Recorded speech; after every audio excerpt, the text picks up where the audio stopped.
Hey, we've had so much fun spilling tea with you. We figured let's spill some more. Oh Let's yeah. And Dave said, "Hey, guess what, Joe Dove?" And I said, "What, Dave? Eh?" He said, "I got some tea that's so spillable it might be in two parts. I'm gonna have to fill up a quart of tea. Yes. Fill Yes. upon this fray. This episode will dive so deep into tea that it'll give me an allergy attack because I'm allergic to a lot of citrus. So just a heads up. There you go. Offer me something to drink. Make sure it doesn't have citrus in it."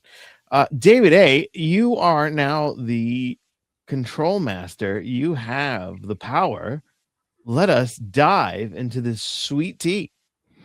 All right, Joe's. That's a type it anyway. Okay, so Joe, Yes. trying to figure out like what could I top myself, right? We did Rob Liefeld. We did a PSA for the horrible human being, Neil Gaiman. But I Mhm. figured, let's go back to basics. Let's do something fun, right? Let's go back to the tea basics of like what would be a good cup of tea there. Something that strikes, I don't know, nostalgia, but yet also complete dread. And I thought about it for a long time and decided, you know what? Let's just go with the Clone Saga. Dun, dun, dun. Now, Joe, were you around during this time? Like, did you read comics during this time? Is this like Spider-Man 2099? No. Oh, so you don't know about the Clone Saga, I do do you? not know about the Clone Saga. Oh my God, you don't know about the Clone Saga. Yeah. Well, you are in for a treat, my friend. Oh. So, for this, we have to go all the way back to the 1970s, my friend. We have to go Wow. back to the 1970s when Stan Lee was still in charge of Marvel Comics. I was going to say, I think, yeah. It was during a time when a story of Spider-Man's long lost love, Gwen Stacy, had fans were shocked. One of the classic Spider-Man stories of all time, one of the best, in my opinion. And yeah, people were upset. People were shocked or upset. Like, how dare you kill Gwen Stacy? So Stan, being Stan, nice guy as he is, he panics. He decides to contact a writer named Gene Colan. Gene is a legend. He wrote many classic Spider-Man stories. Stan goes to Gene and says, "Hey, I need you to bring back Gwen Stacy." And Gene's like, "What? You want to bring back Gwen Stacy?" And he's like, "Yeah, bring back. People are mad at me. I can't have people mad at me. I need to win the fans back over. So I want you to bring back Gwen Stacy." And Gene goes, "Okay, so if I'm going to bring back Gwen Stacy, I want to do it my way." And I did it my my way. way. So he decides, you know what? I'm going to do it my way, and I am going to do something nobody's ever really talked about, nobody's really done before in comics, and that is, you know what? I'm going to make Gwen Stacy a clone, but like I can do whatever I want with her. So he decides I'm going to do whatever I want with her. So he decides to write the story called the Clone Saga. It's basically a little clone saga comic, and it has a character named the Jackal, as you can see him right there. And it's Spider-Man versus a clone of himself, Spider-Man. And during this time in the story, Gwen is cloned. She disappears, goes off to parts unknown. As you do. And as you do in comics. And Spider-Man fights his clone. The clone Spider-Man dies, or does he? It's kind of left up in the air. Gene didn't mean to do it that way, but he kind of did by mistake. He didn't really kind of clarify it. And Peter moves on to his relationship with Mary Jane. And people actually liked the story. They thought it was really cool. They thought it was awesome. They thought it was amazing. And it kind of stuck around for a lot of people years. But Gene knew that this was a bad idea. This was a bad door he had just opened, because it was like, if I leave this door too wide open, people are going to use clones as an excuse to bring back dead characters. So this whole big convoluted thing, he writes on later on about how they weren't really clones, they were mutated people, blah blah blah blah blah. And he just basically says, basically saying to the future writers, hey, this is a warning, don't do this because characters are supposed to die, or if they do come back, it's a big story, like it's just basically he's saying like, don't touch this, is a can of worm. Right. Now, time goes on, and Spider-Man's books become become a bit really kind of a little bit too melodramatic. First thing that happens is in a very controversial move for some reason, the writers decide to get Peter and MJ to get married. Oh, I remember this. So they get married. So that's the first thing they do. And, there's a little bit of fan grumbles here and there, but for the most part, people really kind of like it. They dig it. That's number one. But a lot of writers are not really too thrilled about that. They don't like Peter being in a committed relationship. They especially want to get married. They want to be single and free. Yeah, baby. Yeah, you want to be a single guy. Just hitting the clubs. Yeah, baby. That's what Peter Parker said. So that's the first thing they do. And then as time goes on, things get a little bit too melodramatic. First of all, it's revealed there's a storyline where Peter's parents, after years of being disappearing, turns out that they're alive. They come back. This whole time. And because they were agents of S.H.I.E.L.D., they literally are agents of S.H.I.E.L.D., right? I don't know if I like this. And then they show up going like, hey, we were in a Soviet prison. We're back. As you do. As you do, right? And then, there's a whole big thing about like, his deciding whether or not to tell me that he's Spider-Man, and, Aunt May's going, these people are not legit, and they do detective work, and you can't really figure it out. And finally, when he finally figures out, like when he finally decides, yes, they're my parents, I love them, it turns out they're not really their parents. They're life model decoys by the Chameleon. The Chameleon has created life model decoys of his parents, because he figures Peter Parker must know who Spider-Man is. I'll make robots of his parents, super robots, and then he'll let it slip and tell me who Peter Parker's parents are. So that's number one. That was a terrible idea. That was a horrible idea, really way too melodramatic. But then they decide, then another writer, I think Tom DeZago, I believe you know who he is, the writer of Thor, writes this really great story, and people don't like this, some people don't like the story, but I really enjoyed it, where Harry decides that he's going to become the Green Goblin because he can't take it anymore. He's tortured, his marriage is suffering, he has a child, and he decides to take the Green Goblin serum and starts to go nuts. Has this amazing scene where he's having dinner with his wife, his brother-in-law, who's a supervillain called Molten Man, and his son. And he brings in Peter, and they have this really kind of like this like Joker kind of situation where he's being like psychologically tortured during this dinner. And finally they fight, and Harry, unfortunately, the serum turns out to be fatal and he passes away. Right? As you do.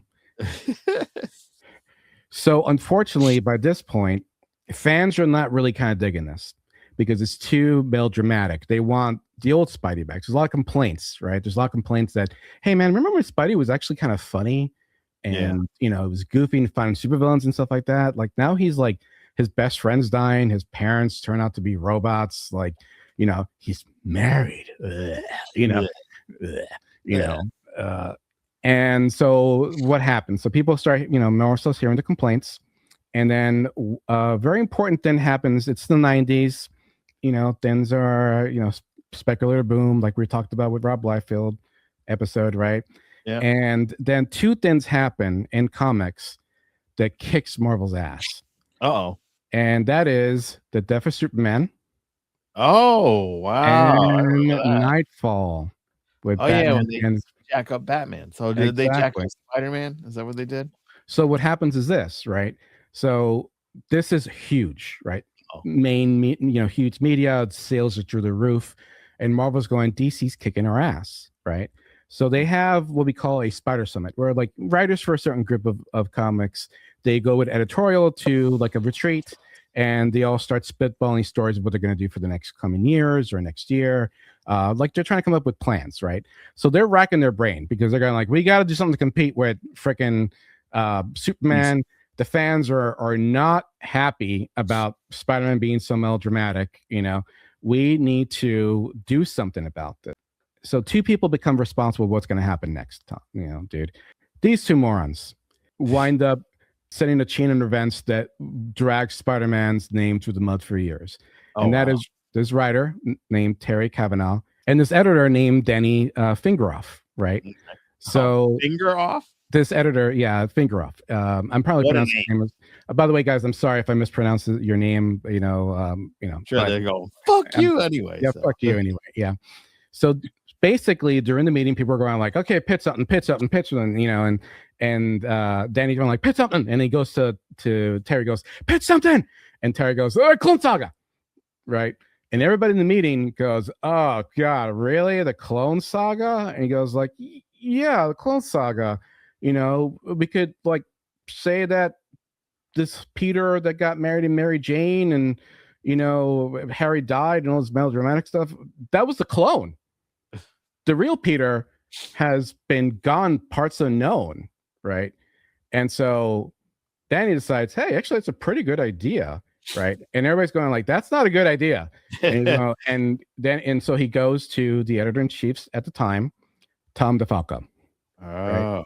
So I don't know if you don't know about editors-in-chiefs, right, in Marvel. So the structure is this basically.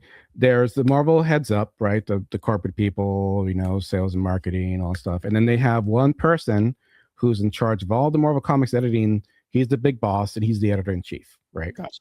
So Stan Lee was that person. He likes to lose. Yeah, exactly. So Stan Lee was that person, right? And was the first person who was the editor-in-chief. And then people have taken over as time goes on. And before this, there was an editor called Jim Shooter. He's part of the Valiant that I was talking about in the first episode. Yeah. So Jim Shooter, that's a whole another tea I'm not going to get into, but just to sum up, he was not well liked. He was a bit of a kind of a terror to the writers. And when he left, Tom took over, and Tom was really well liked, right? Because he was like really hands-off guy, right? He was a really hands-off guy. Like, hey, you guys are writers. I trust you. Just come to me with your pitches. If I say it's cool, then cool, we'll do it. I trust you guys because I hired you. And so when, he gets approached by Fergroff about the Clone Saga, he's immediately going like, that's not a good idea. That seems like really bad. Then he's going, no, boss, no, it's going to be good. Trust me, it's going to be great. We're going to do it really well. We have all the writers on board. We have a great team. It's going to be great. Fans are going to love it. It's going to be awesome. So Tom goes, okay. So what is the plan? Because, Tom's also a writer. He's a writer of comic books and became the editor-in-chief. So he goes, okay, so let's talk about this. What are we going to do here? And he goes, okay, Act 1, right? The clone, Aunt May is dying, right? She's sick. She's dying. The clone finds out. He loves her because, he has Peter's memories and goes to see Aunt May, right? Peter, meets him. They have a fight. He's like a different kind of Spider-Man. He has his own identity, blah, blah. And, his name is going to be the Scarlet Spider. Oh, right. The Scarlet Spider. Tom's like, okay, Scarlet Spider, it's a bit of a stupid name, and he goes, yeah, but cool, boss, don't worry about it. So he meets the Scarlet Spider, right? Yep. Act 1, meets the Scarlet Spider. Aunt May dies, right? Aunt May dies. That's the climax of Act 1. Aunt May dies. And he goes, okay, Aunt May dies. I mean, people are kind of already mad at us about, the whole thing about Mary Jane. He goes, no, trust me. It's going to be great. So Aunt May dies, and then it turns out that it revealed that Peter was a clone. This whole entire time, Peter was a clone, and he was a clone. And so all that melodramatic stuff that happened, him being married to MJ, no, that's not Peter. That's really the clone, right?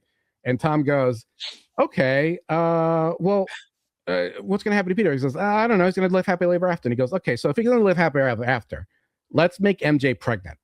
Oh, God. Right? And so basically what will happen is Act 3, Peter goes a little nuts, kind of goes with the bad guy, then finds out that MJ's pregnant, decides, I want to be a dad. I want to turn my life around. I want to retire.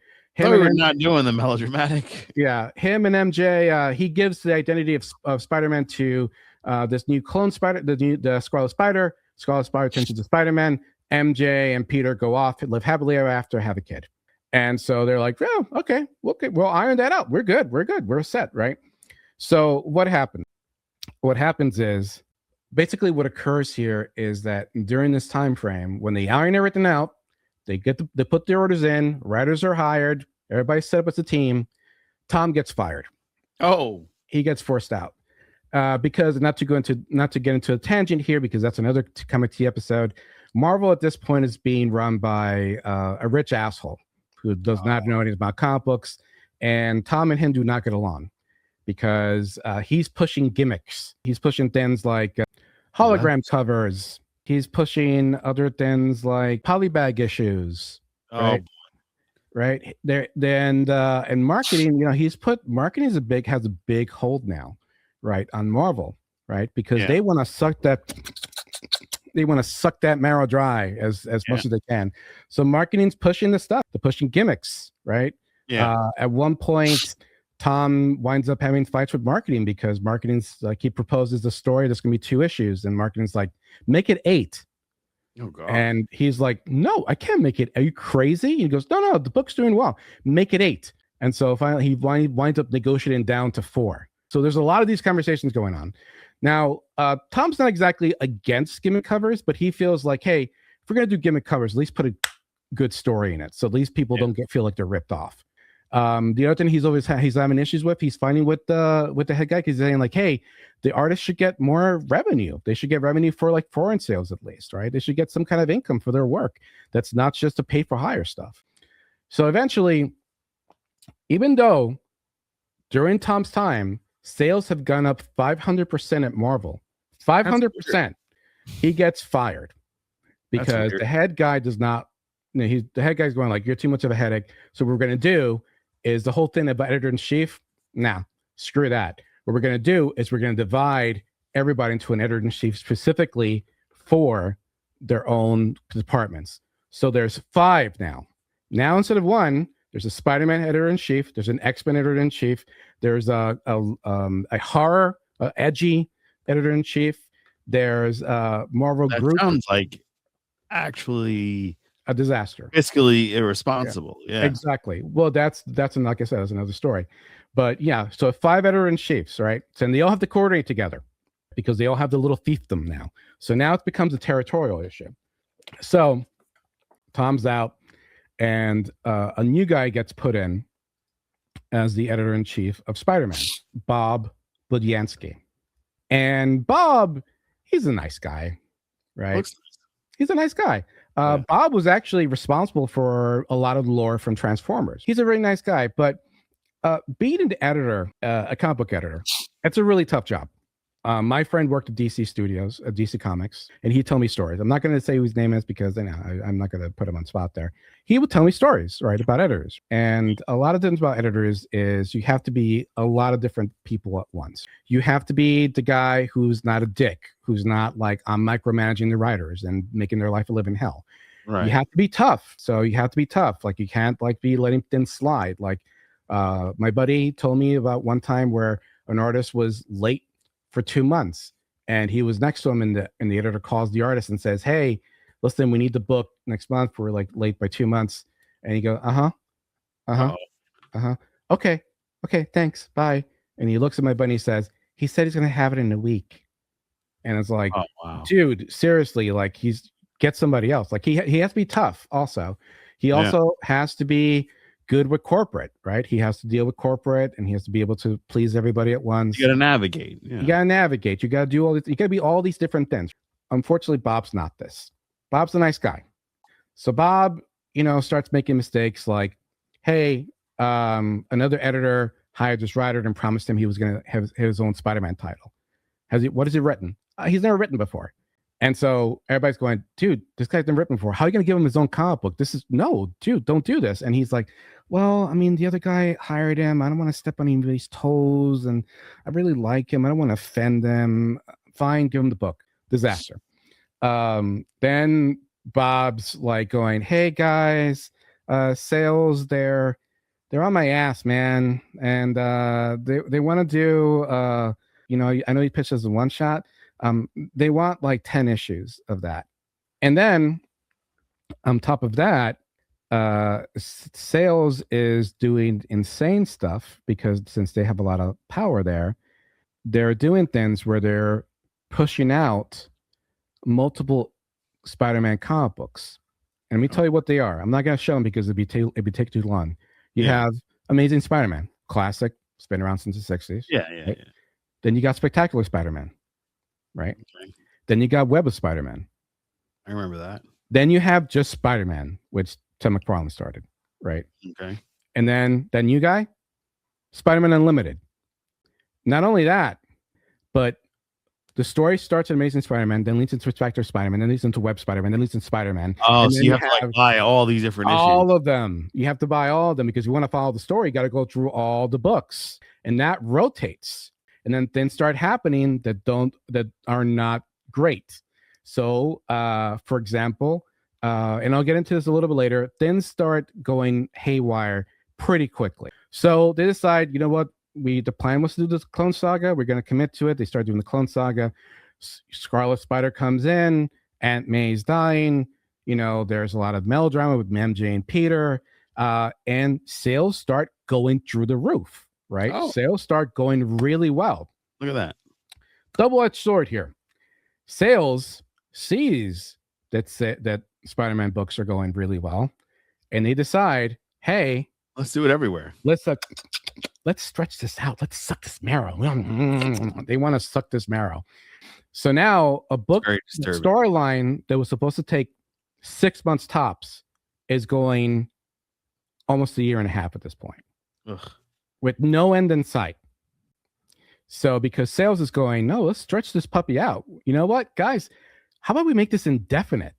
And they're like, no, not at all. That's not going to happen, right? So, so they're kind of fighting back and forth with sales. On top of that, they're also doing the standard comic books like I told you about. Now they're throwing out one-shots. They're throwing out things like, hey, the bad guy's name was the Jackal. Let's give him his own one-shot. Oh, I remember seeing this. Oh, where Spider-Man's been doing his own thing. Let's give him his own comic book. This Clone. All those years that he was gone. Let's do a comic book called The Untold Tales of Spider-Man. Which actually turns out to be a really well comic book series. Oh, you know what? That did well. Let's do a sequel to that. So they're throwing out one-shots and one-shots and one-shots. So things start going bad quick. Fans at this point are starting to feel like, hey, is this story?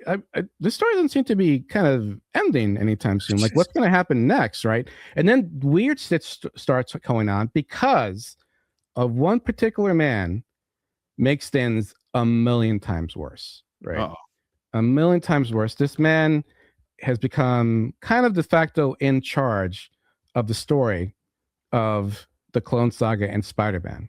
And that man is Howard Mackie. Now, Howard Mackie. Why does he look like a villain from a Bond movie? Well, you know what? Many people see him as that. But Howard Mackie, I've seen a recent picture of him.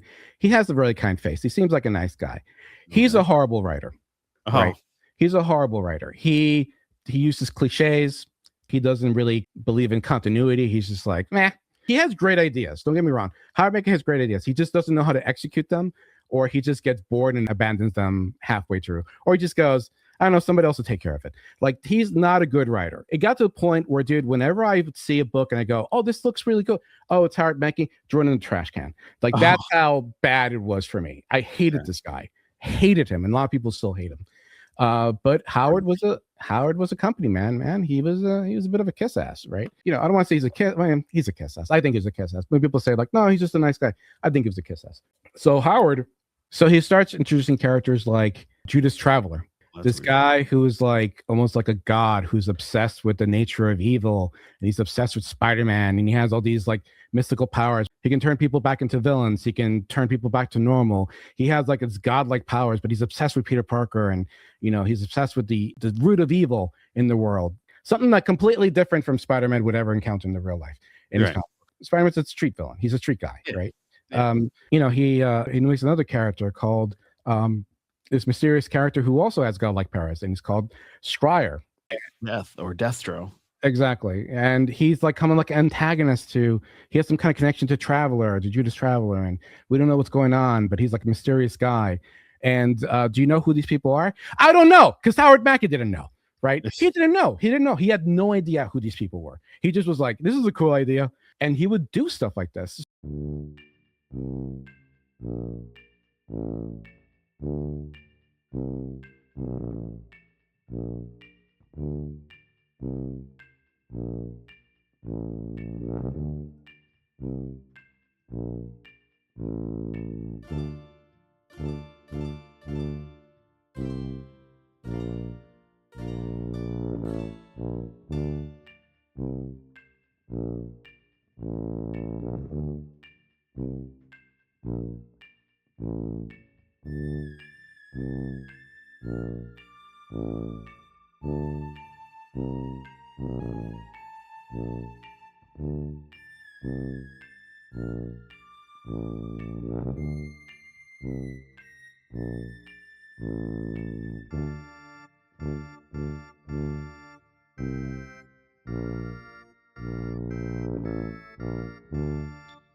A very famous story was, so in the original Clone Saga, Peter Parker, after the clone dies, throws his body into a smokestack, like kind of like Superman 4, when it throws him to that, throws him there, the body disintegrates. Suddenly Howard goes, hey, it'd be cool. What if like they break open that and there's a skeleton with Spider-Man's costume on? That'd be cool.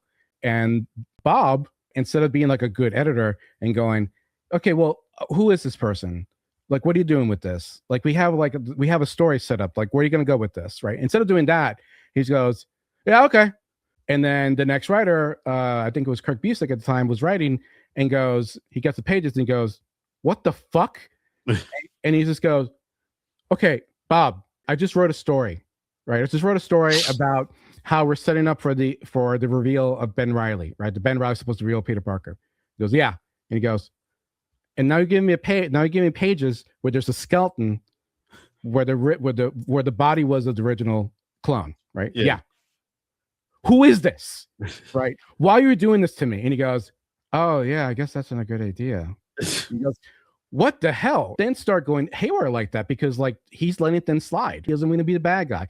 But then Sales is like on his ass going, hey, things are going to start to dip a little bit. I don't know. Again, like make some more stuff. Now he becomes like a micromanager where he's going like, what, are you doing this right? Or are you doing that right? Okay. And he's like, it's almost like I could picture him like pulling his hair out, like, because he's like, things are starting going to like, they're starting to spiral. One thing that came out of the book that I actually did enjoy was a character they introduced, a new bad guy.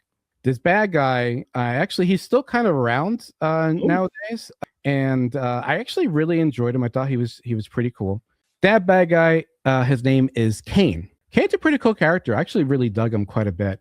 He is a failed clone of Peter Parker, and he is obsessed with protecting Peter and protecting MJ, and he hates Ben because he feels like Ben's trying to steal Peter's life. He's an abomination. And so he's obsessed with like getting rid of Ben. And he has these pretty cool powers. He has future visions, which turns out that's really all his powers are kind of Spider-Man based, where like future vision is really just the spider sense, but to a maximum. So he can kind of like picture danger in the future.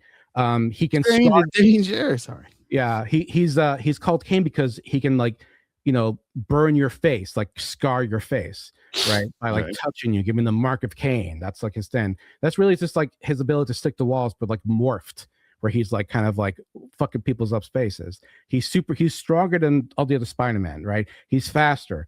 And it's cool. He's a really cool character. I really dig him a lot. So now Kaine's involved, and people like Kaine. People think he's a pretty cool character. Like they think like maybe they could spin him off to make him a new Venom, kind of than an anti-hero. Yeah. Right. So, but Sales is, so they're going like, okay, the plan is we're going to reveal that Ben is Peter Parker's clone. So let's do this. And Sales goes, no. We need more. We need let's do like a mini series within the series, like a mini event within the event. And Bob is going, oh, come on, guys, seriously, like let's chill this off. And you're like, no, we want like 8 issues of a storyline. And he's like, no, we'll do. And he pares it down. I think it was to like 4 or something like that. And that becomes a little mini storyline, which is called The Trial of Peter Parker, 1 of 4. So they let him do 4 issues. So they wanted to be 8, but he got to cut them down to 4, which basically means that while Ben was out on the run having adventures, a person that he knew gets killed, gets murdered. Kaine murders this person to try to frame Ben. Unfortunately, Ben has Peter's fingerprints, so they arrest Peter. Nice. So this is a 4-issue storyline. Peter, during this time frame, he starts snapping, dude. He starts losing it. During this time frame as well, right before this, they released a story that I believe is probably one of the top 10 Spider-Man stories ever written. Right? Oh. Fans love this story, and with very good reason. The story, which was Spider-Man 300, this is what they were leading up to, right? Oh, yeah. This is a big issue. And this is a huge issue, and it's Yeah. beautiful. It's a beautiful, beautiful story of Aunt May passing away. You know what's weird? Like the Spider-Man 300 has a lot of reissues, Mm-hmm. and people often get tricked.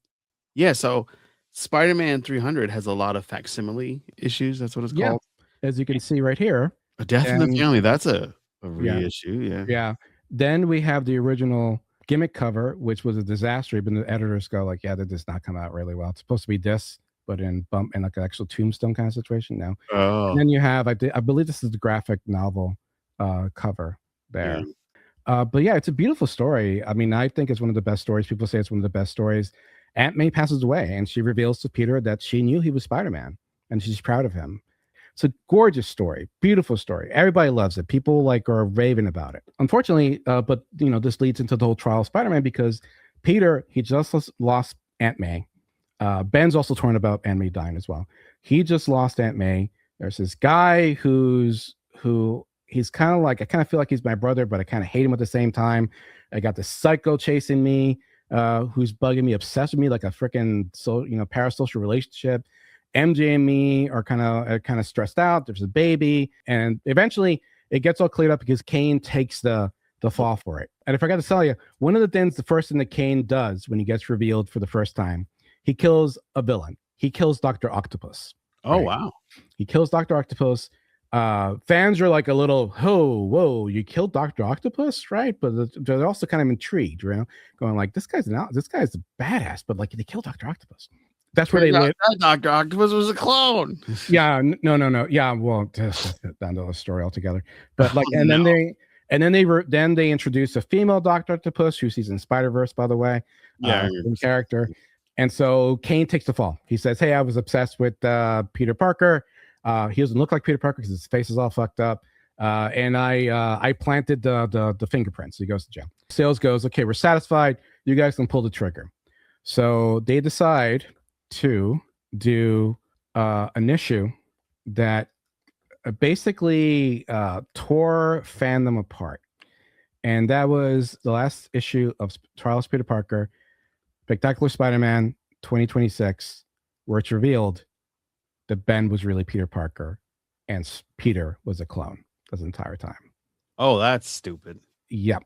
So fans lose their fucking mind because you're telling people, hey, all those comic books you bought, that all the stories you loved about Peter and MJ and all those great issues that you have in your pull box, that they're going to be worth so much money one day.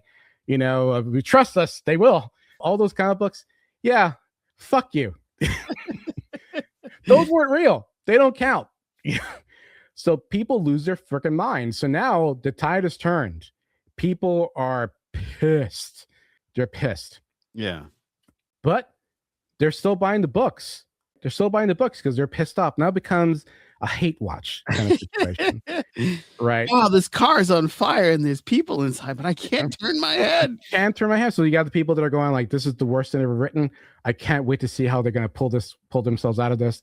There's people going like, I hate you. I hate you. I have to buy every issue now because I want to hate you and bitch about you with my friends. Because look at what they did in this issue.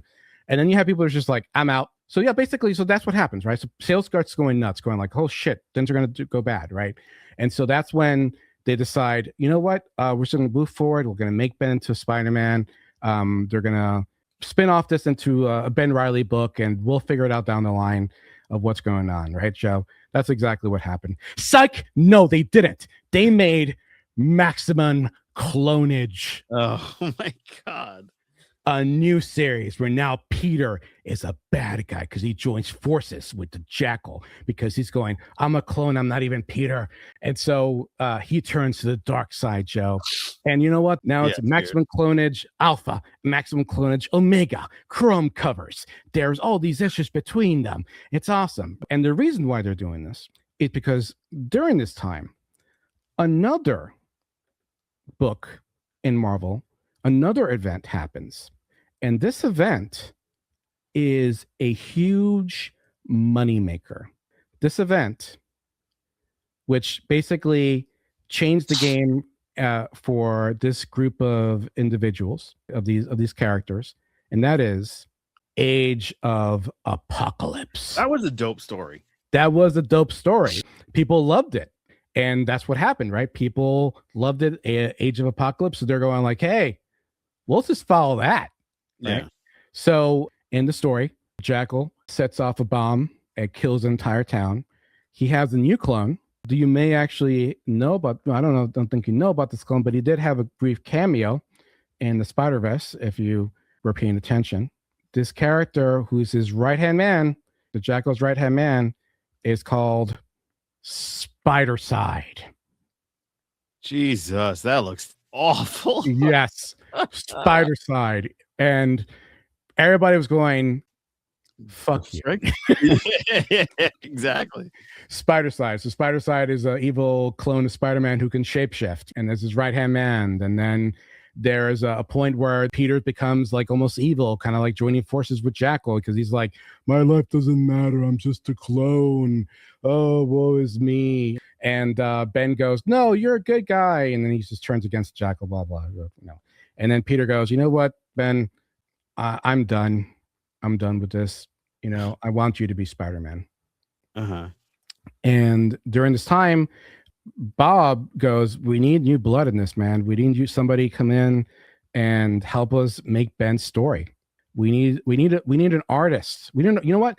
We don't need an artist. We need an artist and writer. We need somebody who has done comic books that has changed the game. We need the guy who wrote some of the best Superman comics ever. The guy who's responsible for one of the best-selling Superman stories ever made. And that's Dan Jurgens. Oh. Right? The guy who's responsible for the Death of Superman book. And he's a great writer. Don't get me wrong. He wrote some of the best Superman stories ever made. I think that Superman wouldn't be who he is today if it wasn't for Dan Jurgens. Right. Yeah. So they hire him. They go, hey, do you want to write Spider-Man? He's like, wow, cool, dope. Yeah, I'll write Spider-Man. He gets hired and they go, oh, yeah, by the way, his name is Ben Reilly now. And he's like, what? You know? And they go, his name's Ben Reilly. So after Maximum Clone Institute, of course, they create the Ben Reilly Spider-Man comic book drawn by Dan Jurgens, written by Dan Jurgens. And that's when it goes, nope, psych, gotcha, Joe. I gotcha again. Because this time, no, since Age of Apocalypse did so well, and what happened in Age of Apocalypse? Well, when Age of Apocalypse, they did their event, and they had issues where they renamed the issues of like Cyclops and Wolverine. You know, they did all these different issues. Sales was like, we want you to do a year's worth of Scarlet Spiders in Age of Apocalypse. And Bob, for his credit, Bob says, fuck no. Yeah. Right. Fuck no. There's no way. We literally just said that he's become Spider-Man. Like, what do you mean? They go, no. He'll, write it out. You know, let's just take a year. You go like, no. So they finally decide we'll do 2 months. Right? Because the cut's going down 8 months, 6 months, 4 months. He goes like 2 months. That's it. No more. And so they do. Now Amazing Spider becomes Amazing Scarlet Spider. Now Scarlet Spider, Web of Scarlet Spider, Scarlet Spider Unlimited, Spectacular. So all these issues, and then you know what? Hey, let's throw in a miniseries of Peter Parker and MJ called Spider-Man: The Last Adventure. Let's do that. Let's throw that in there too. And fans are not happy, right? Fans are going, what the fuck's going on? When is this ever going to end? And Dan Jurgens is seeing all this chaos, and he's going, dude, I just want to write Peter Parker Spider-Man, man. I didn't want to write this fucking character. And like, no. We'll make it work. We'll make it work. So he draws. So he does a couple of issues of it. He's doing the comic book, and the comic book's actually not that bad if you read it. But Dan's not happy. Dan goes to Bob. They're having breakfast, and Dan says, "Bob, I can't do this. I quit. I can't do this. And you know, this is not gonna involve. We have to get Peter. You know, Peter. Fans like Peter. Fans are pissed. You just told them that Peter wasn't real. Fans want Peter Parker. They don't want Ben Reilly. They want Peter Parker. They want, you know, if Ben Reilly's a different character, I can't have him talk to J. Jonah Jameson. I can't have him talk to Betty Grant, or you know, the Ned Leeds and any all the other characters from Daily Bugle. I can't have him in the Daily Bugle, right? He's a different character, right? He can't be a reporter because Peter Parker's a reporter. He looks like freaking Peter Parker. It's just he has blonde hair. That's it. And so Bob, it's almost like, you know, when they talk about being in a cult, right? And you're in a cult and you're just like, I believe in this cult. And then one day somebody gets through to you and just goes, oh my God, I'm in a cult. Yeah. And so Bob goes, oh my God, what have I done? You know? And he goes to the writers and says, we're going to bring back Peter Parker. Yay. Peter Parker's going to be Spider-Man again. And so the writers go, what the fuck, dude? We planned so many years worth of stories. And not only that, we told you about this 2 years ago, man. And you told us no. And he goes, yeah, no, but I changed my mind. We're going to make Peter Parker. And also we're going to get rid of MJ because we want him to be a single guy. And we want him to be this bachelor guy. We're going to go back to basics, man. Back to formula. And so we got to get rid of MJ. We got to get rid of this kid, right? This baby. So people are really, it polarizes the writer's room because the writer's room, some of the writers are going like, yeah, all right. I hate writing marriage because I have a bad relationship with my wife. Like I hate babies. I hate babies. You know, I hate my kids. And other writers are going like, no, dude, like MJ's awesome. The fans love MJ. I'm not going to write MJ having a miscarriage, right? And I'm not going to do this. I'm not going to divorce these people, you know? And so it becomes this chaos. Now, everybody's going, how the fuck are we going to do this? How are we going to solve this problem? So there's a lot of things that are proposed. Everybody proposes it. Editors propose it. Writers propose it. People that aren't even in the Spider-Man group propose it. Other writers propose it. The janitor proposes it. Yeah. Right. And so I'm going to tell you some of the most popular ones that I found. Number one, Peter and Ben are both clones. The real Peter is still out there. Oh, I like that. Mary Jane and her baby are a hologram. Baby Jane. They're a hologram. They're not real. He just went crazy. This was all a manipulation by another Mysterio? No, some dude called the Bastard Programmer or some stupid 90s shit. Oh. Because at that time, 3D was new, so people thought like it was like the Doctor from Voyager. So there was like Mary Jane, the baby, are like the Doctor, the hologram from Voyager. You know, they were never real. It was a manipulation by a bad guy. Then Peter is the real person. Ben is a clone. But Mary Jane is a clone as well. And there's a thing in the comic book where clones tend to melt, and she melts. And we never like, where's the real Mary Jane? We don't know. And the writer proposes it, and then there's Ben just melts. He just degenerates, you know, he just becomes puddle. And everybody's like, so what else? No, that's it. Right? One guy goes, there was an issue back in the 70s where Peter messes around with Dr. Doom's time machine and he goes to different time periods, right? So it turns out all these other clones, they're just variants. Ben's a variant, you know. The scientist lied. The guy who tested him lied. He lied. Peter's a real person. Okay, what else happens? That's it. And that's it. Thank you. Ben and Peter, they merge into one person. Oh, like a Hellraiser thing going on. Yeah, exactly. Peter Parker gets Captain Universe's powers. You know, I don't know if you know what Captain Universe is. Captain Universe is this thing where like this is energy that goes into random people that becomes Captain Universe. Yeah. Just like Spectre, yeah. So Spider-Man basically at one point during the story, very famous story, becomes Captain Universe. So it's like, it's Captain. He becomes Captain Universe again, and it fixes his DNA, makes him into a real person. Right, I'm a real Spider. Yeah, exactly. Ben sacrifices himself. because he reveals that he finds out he's a real clone. Ben and Peter are fighting a bad guy. Ben sacrifices while Peter is fighting the bad guy. He's not there when MJ goes in labor and miscarriages, and then MJ blames, says like, I could have taken me not being important. I could have been a contender. I accepted the fact that I know that you're like a cop that can die out there, but I'm not going to bring a child into this, and I needed you then. I'm divorcing you.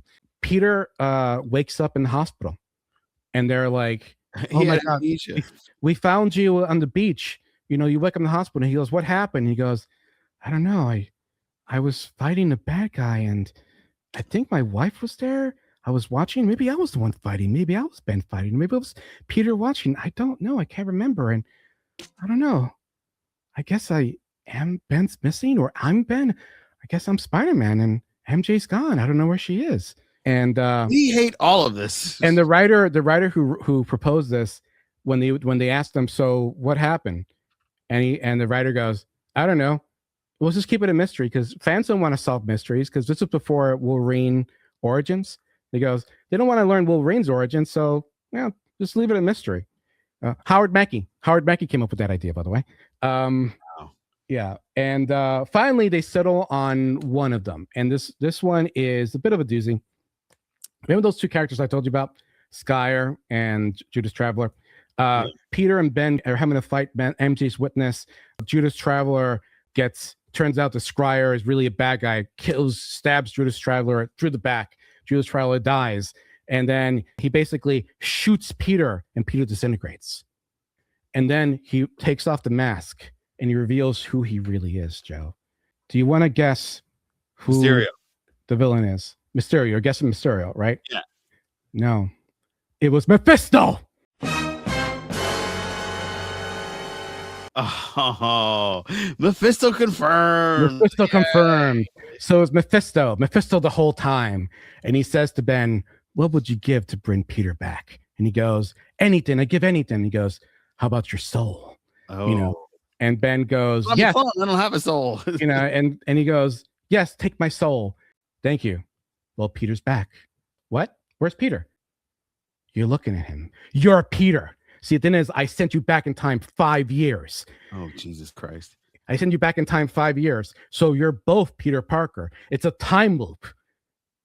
So you're really Peter Parker. You were both the Peter Parkers the whole time. And then Judas Traveler comes out and goes, I'll sacrifice myself. I'll give you my soul. If you don't take Peter's soul. And he goes, fine. And that's it. And that was what the plan was going to be.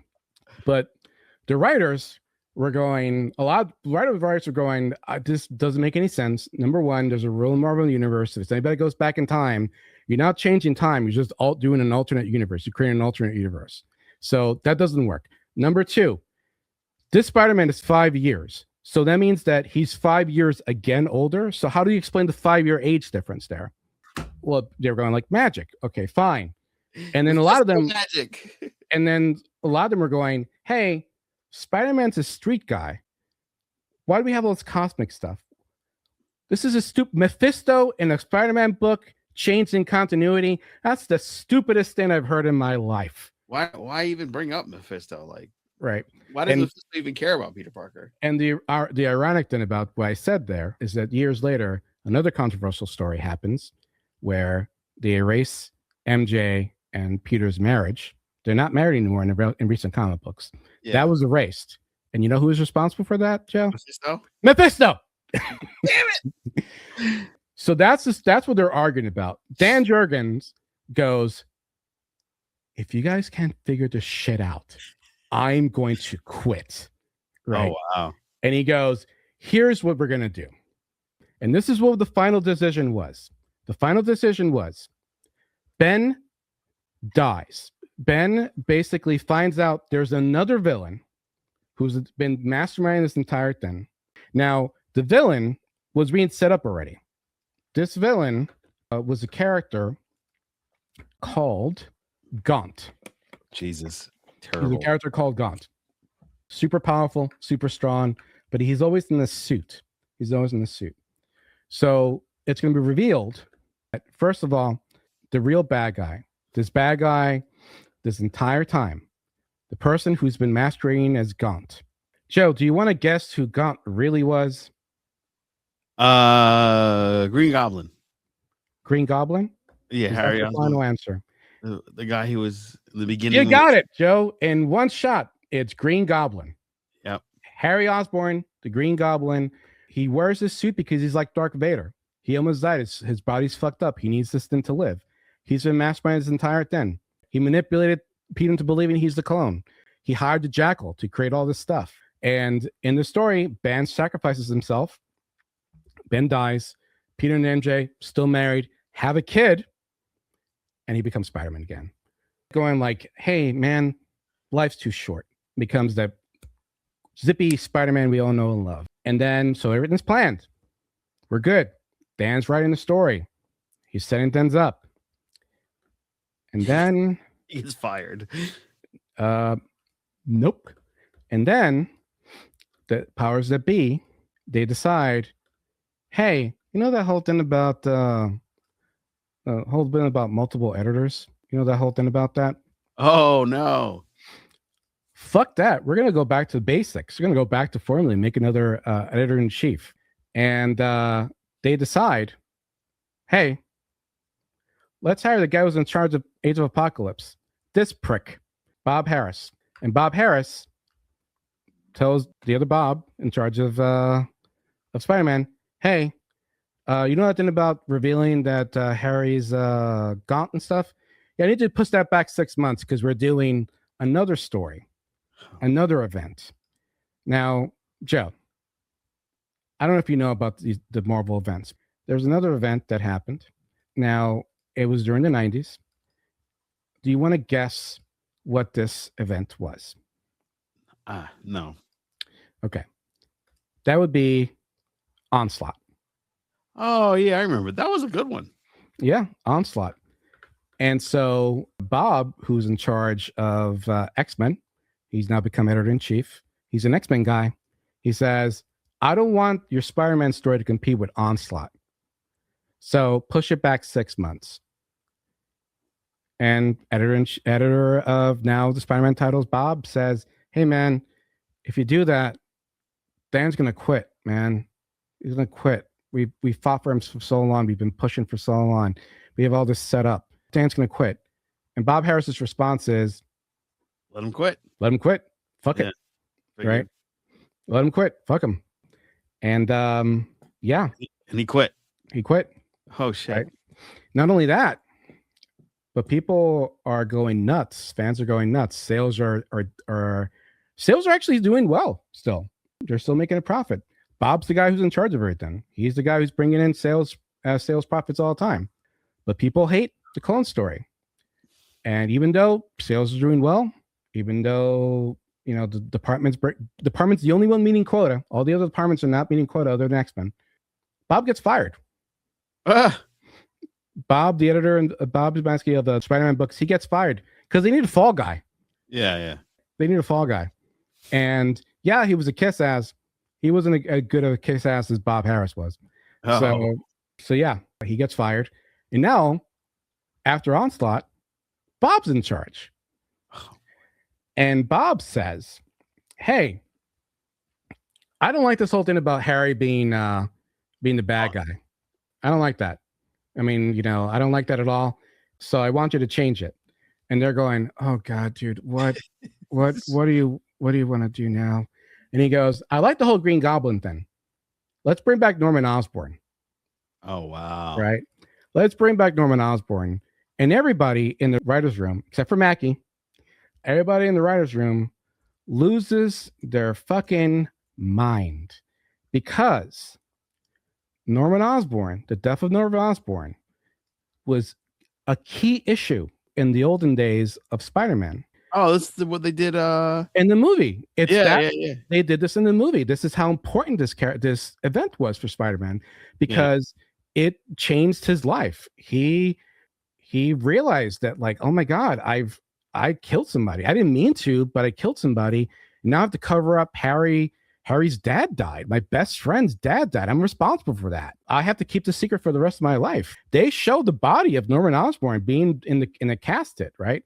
and they're telling him, don't do this, man. Like, it's a key issue. Like, you're gonna piss more people off.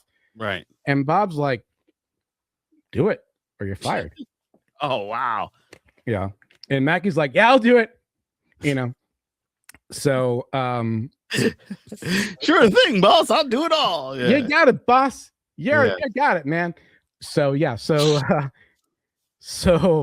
Norman Osborn born during this time also. So the sales are so bad that Bob decides, you know what? We fired our former editor. We need to bring in someone to revamp this entire thing. We need somebody to come in to fix this because people hate the Clone Saga. We need somebody to bring this in and just steer course and just redo stuff. We're gonna go back to basics, but we need a guy. We need a guy who's done this before. We need a guy who's revamped the character before, and that guy is this prick, John Byrne. Oh, the guy who redid Superman, because he redid Superman. You know, he is responsible for the Superman we know nowadays. He's not this. He took the Silver Age, drew that out the window, made a new. He's responsible for this Lex Luthor being the businessman that he is. I mean, John Byrne's a legend. I won't deny it. John Byrne is a legend. Is he a prick? Yes, that's another episode of comic book tea coming in the future. But like, yeah. So John Byrne says, okay, yeah, I'll do it. I don't even give a shit about this whole Norman Osborn thing, but I'll only do it on one condition. And they say, what? Bring back Aunt May. And the writers, again, lose it. And they go, please don't do this. Please don't do this. That issue was beautiful. That's the one thing that people talk about what was good about this entire debacle was that issue. Please do not do this. Bob says, do it. We want this guy. Fired. Or you're fired, you know. And so they go, okay, well, we need somebody to write it because we're not going to write it. And that's when Mackie goes, hey, boss, I'll do it. Yeah. Right. Yeah. And you want to know what Mackie's brilliant idea was? What? So Norman Osborn's revealed to be the bad guy behind everything. Norman Osborn tricked him, tortured Peter or whatever. Yeah. Yeah. Norman Osborn came back because Harry died. He hated Spider-Man to begin with. He hates him now. Decides to torture him, makes him believe he's not real, makes him believe he's not Spider-Man, and even decides to, when Mary Jane gives birth, it's left ambiguous because a woman that was a nurse in the hospital goes to Norman Osborn and says, I have it. And he goes, get rid of it. Oh, no. We don't know if the baby died, but in childbirth, we don't know if the baby's missing. And the writers were also going to him, hey, man, can we just not leave this in the air? Can we just at least write that the kid died? And Bob's like, I don't give a shit. No, I don't want that. No. Do your job. Just do what I told you about with Aunt May. So one writer volunteers because although I was reluctant to bring back to write about Aunt May. Do you want to guess who that writer is, Joe? Do you want to guess? Todd McFarlane. Hired Mackie. Oh, Mackie again? Mackie goes like, yeah, boss, I'll do it. And you want to know what Mackie's brilliant idea was? Bring back Aunt May? What? So Norman Osborn, what he did to torture Peter, he hired an actress, genetically altered her with plastic surgery and genetics to make her pretend to be Aunt May, and then she died. Jeez. So it wasn't Aunt May to begin with. It was an actress that he hired to torture Peter. Who's dying, I guess. I don't know. Who cares, right? And so Norman Osborn's revealed. Aunt May comes back. Fans go, fuck you again. It's one last time. The people that actually like Ben, the very little fans that like Ben, were like, hey, man, fuck you too. You killed Ben. You could even at least keep him as a secondary character, like the Scarlet Spider, because Bob was like, no, we're not doing that. And so that was the end of the Clone Saga. Peter's back. No kid. Mary Jane's still with him, though. Aunt May's back, though. Back to basics. And John Byrne takes over Spider-Man. But hey, he needs help in writing this. You want to guess who that person is? Yeah, there you go. Mackie and Byrne.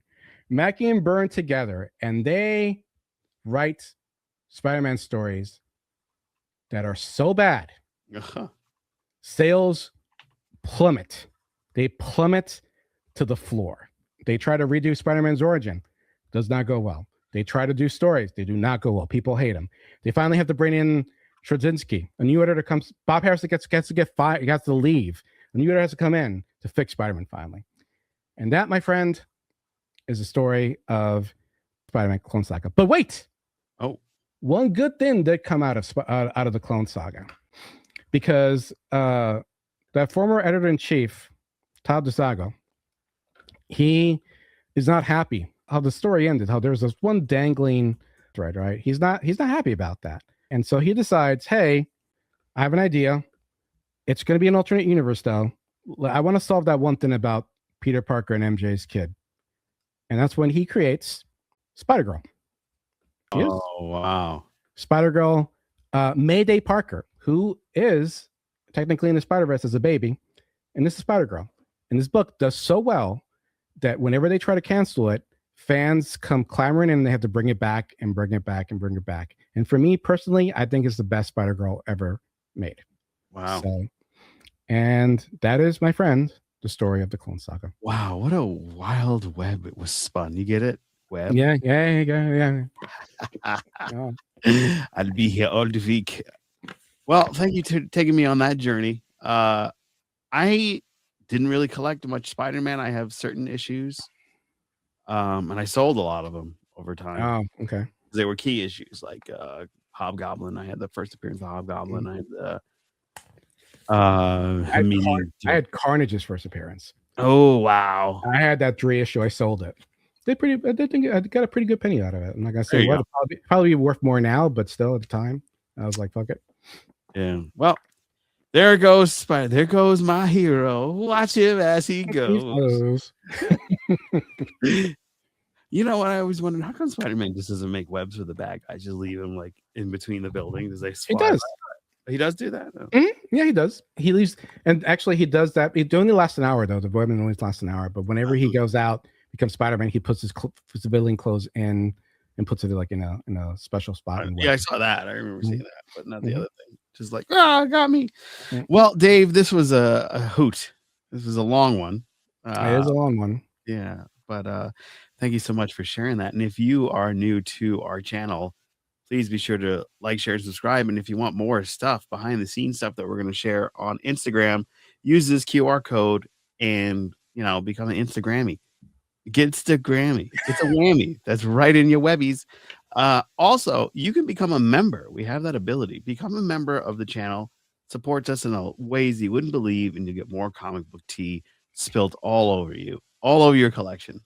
So be sure to do that. David A. And this is me, Joe Dove. We're saying thank you for watching. Thank you for listening. Be sure to like, share, and subscribe.